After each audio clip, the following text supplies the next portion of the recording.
Hey everybody, what's up? It's Santana, the owner of Finn and Everly, and I just wanted to hop on here right quick to talk about launching new product with your brand. It takes time, okay? So since Finn and Everly has launched in end of August, I've been getting questions on when new products is going to come out. Specifically, also for the men, I've been getting a lot of men asking. Um, like, hey, I want to support, I want to purchase, but I don't really see anything for me, even though the nail oil and the lip scrub is unisex. But I get it, but I've just been getting questions in general. And it's not in a mean way. I actually love it because that shows that there's interest, but asking like when new products are going to launch. And so I thought I'd hop on here and do a little something for my other fellow entrepreneurs out there that offer a actual tangible product, physical product, or even service. So launching a new product takes time, as any brand owner, business person can tell you. Even a service, it takes time. Personally wise, when I had launched Finn and Everly, I knew from jump that I was not going to come out with a big collection of items. I don't have thousands of dollars or millions of dollars. Some brands can do that. That's awesome. There's nothing wrong with that.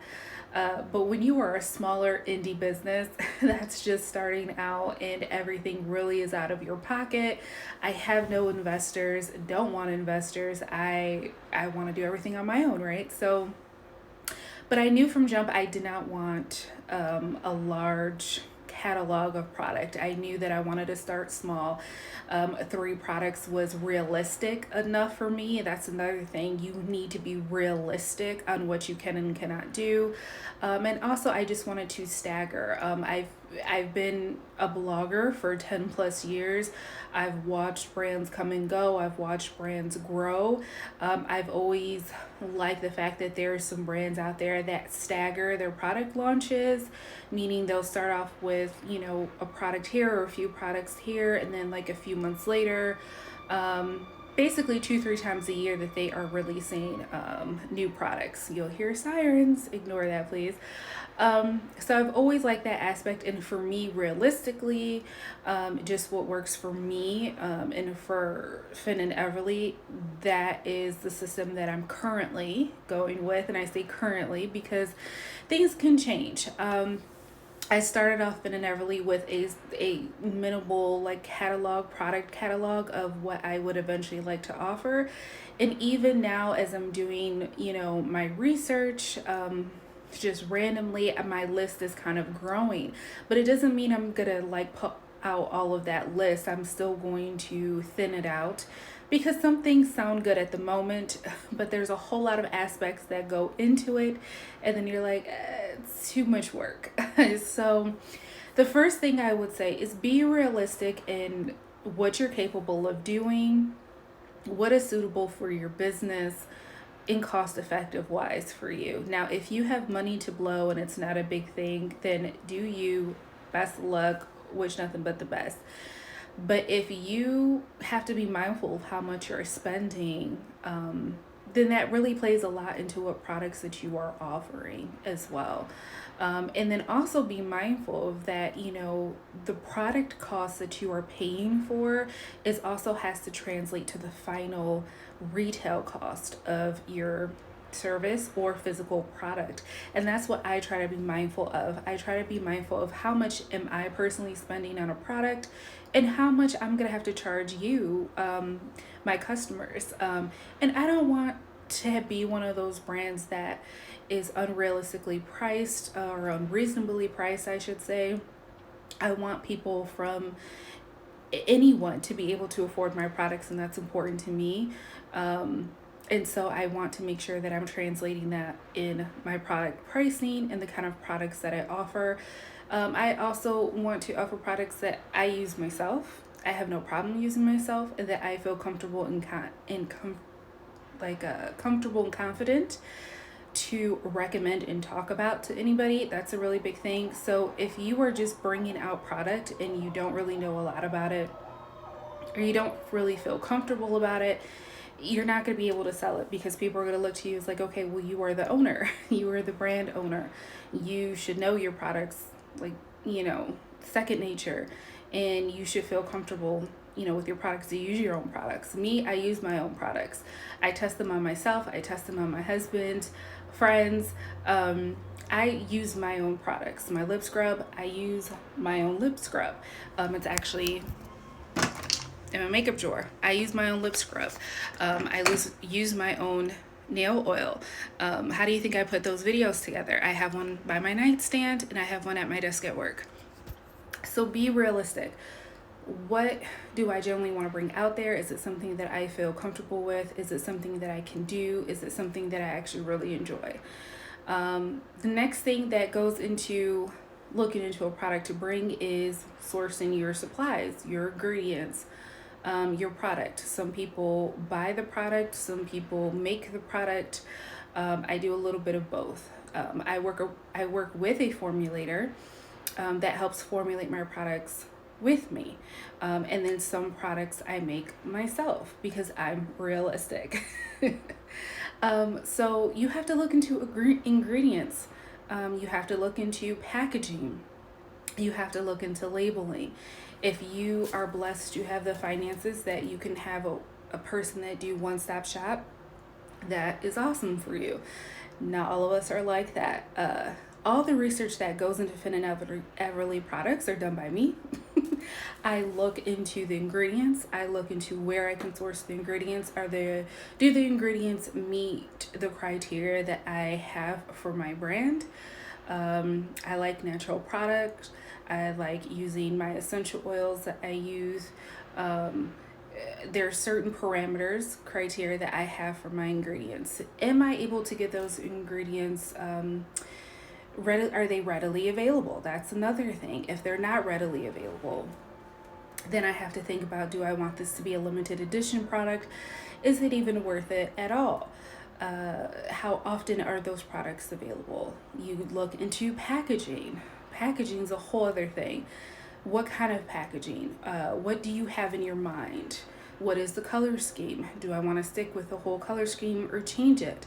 For example, for Finn and Everly, for our men's care products, it's going to be a different color scheme. Our colors are primarily black and white.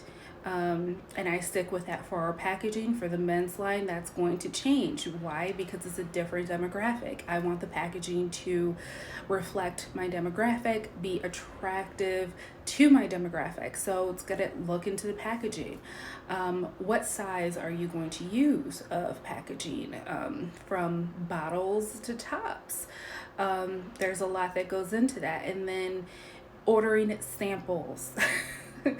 Ordering samples of the packaging.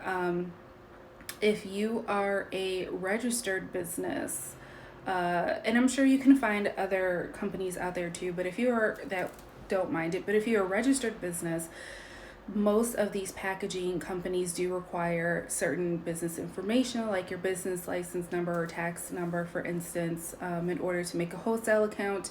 And you can very easily order samples of the packaging that you're going to use. I highly, highly recommend this because you do not want to get all your product together and buy packaging and not test it, and then it's like faulty and it doesn't work. Your product leaks or something like that. Now, let's be real, with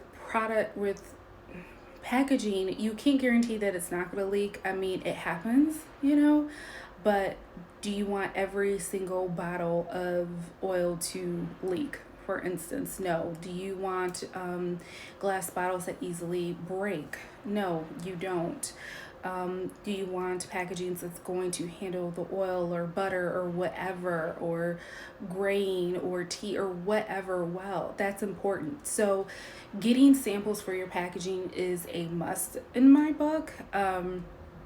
Some places they do give you free samples and all you pay for is the shipping.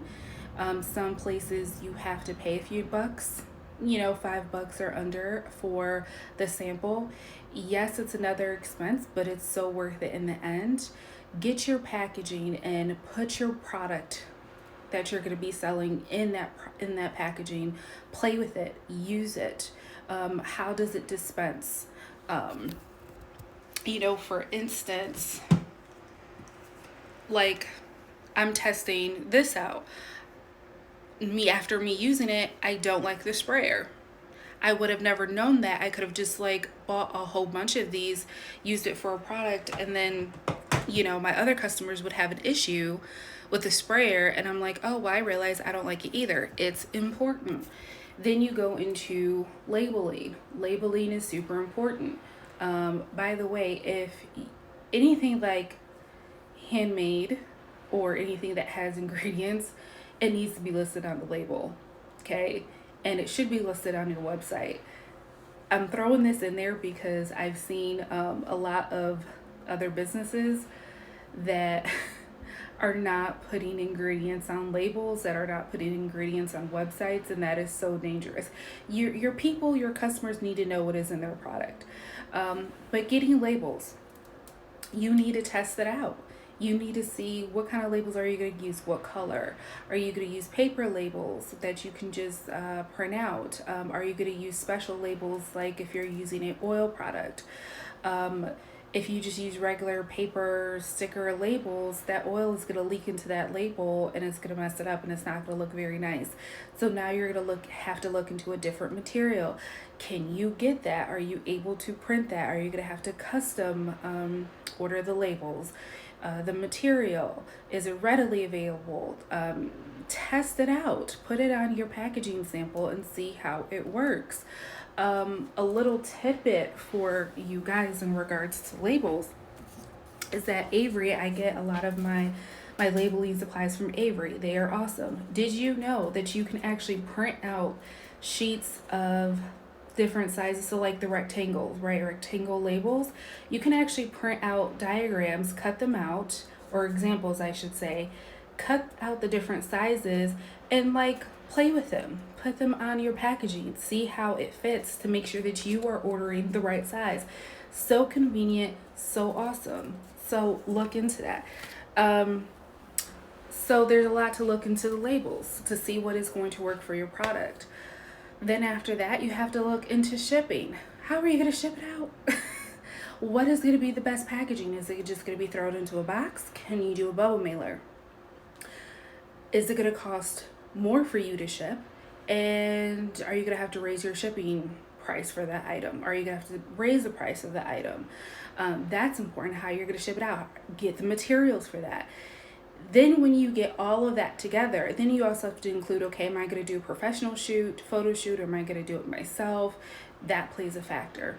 Once you have gotten those main components, and there's other little things in there, you have to factor that into your price. Okay, so how much am I going to charge for this product? Then you can look into launching that product. So those are the main components. It's your research, it's your ingredients, it's your packaging, it's your labeling, it's your shipping. Those are the main things that I feel any business has to look into when they are launching a product. You have to think of all these components to make sure that you launching a product is going to work, that it's going to be feasible. There has been products that I've loved the idea of, and then I start looking into, and I could get to the stage of shipping. And I'm like, you know what? That's gonna like have me have like big old boxes or something. That's not worth it to me. Or, right now I cannot find the packaging that I really want for this particular item. So I'm gonna have to put that on the back burner. That actually has happened to me. There is a product that I'm looking into that I really want to offer to you guys, but for right now I cannot get the packaging that I want. COVID-19 has really put a damper on business owners, not only just business wise and people not wanting to spend money, but also for the fact of supply. It is hard to get supply. There are some ingredients that are really hard to get right now. Packaging, bottles. It is hard to find certain kinds of bottles because the supply is out worldwide. I can't tell you how many websites I've been on and they're all sold out, and it's a common color of the bottle, it's a common bottle in general, and it's sold out. You have other companies who are producing product that they have to change the packaging because it's hard for them to get it because of COVID-19. So that's also something that you have to keep in mind when you're thinking of launching a new product, because it's like, okay, especially we have to put COVID-19 and the effects in our product. Okay, so this isn't available. Am I willing to wait, or am I willing to go with another type of packaging? Well, what if that packaging runs out? Am I willing to go with a backup? Have 2 or 3 backups of packaging, because right now we don't know what's going on with COVID-19 and the supply demand that it is affecting. So those are just some extra little things that a business owner has to think about when it comes to putting a product together and bringing it out to you guys. Again, some brands are blessed, they could just pump out product like it's no big deal. But there's a lot of brands out there, including mine, that it takes us time, because we need to get things together. And that is where, as a business owner, patience is such an important thing to have. They say patience is a virtue, because patience is what is going to get you through those stages of bringing a product to life. And trust me, it is so worth it. Like, I'm getting to the end stages on a couple products myself for F&E, and I'm excited and I cannot wait to bring them out to you guys. And there's a couple products that are on the back burner right now for various different reasons. Packaging, labels, not sure what I'm going to do with it yet. So many different reasons, and that is okay. I just want you to know that be realistic of what goes into bringing a new product out, and be okay with it taking time. I'm going back to the sample part right quick. I know I talked about getting samples of packaging, but if you are getting product from another place, private labeling, formulating, or whatever, get samples. Please get samples. You have to spend the money on samples. Test the product for yourself before you put it out there on the market. With my formulator, I'm always getting samples in of products that we are discussing and we're working on, because I need to test it out for myself. I need to make sure that I even like it before I pay to have a big old batch of stuff made, and see if it works. Another example, I made lip butters this weekend, because we're going to be launching lip butters really soon on Finn and Everly. I did not like how the batch turned out. I'm pitching it. It's okay. It happens. Not every batch that you make of something is going to turn out perfect. Not every order that you make is going to be perfect. Yes, it sucks. It's a waste of money. It's a waste of your time. It puts a damper on your excitement. But again, that's what comes when you are putting together a new product to launch, and that is okay. And to our dear, dear customers out there, I just ask that you give us patience. We know that you are excited. I love how you guys are excited for my brand and for these other brands. We just ask for patience, because that's stuff falling.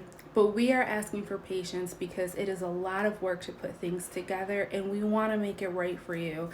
At least for Finn and Everly, I pride myself on quality and great customer service, and I just want to put out great product for you guys that you love and you keep coming back for more. And I'm a stickler when it comes to that, and I want you guys to use the product for the first time and be like, this is Amazeballs, I need to order more. In order for me to do that for you guys, I need to make sure I'm covering all of my bases. So to my entrepreneurs out there, if you have any other tips or tricks when it comes to or just advice when it comes to other entrepreneurs and all of us launching new products, please feel free to leave a comment. You can also DM me and I will post it on my page here. Thank you so much for watching. I won't take up any more of your time. And best of luck to all of my fellow entrepreneurs out there. I hope that you are growing your brand and kicking ass. And to my customers out there, I thank you so, so much for all of you people who have placed orders with me. Your support means so, so much. Please stay tuned, because we are coming out with some, I think, is some really great stuff, hopefully in times of the holidays, thanks to COVID. But be blessed, everyone, and we will talk to you soon.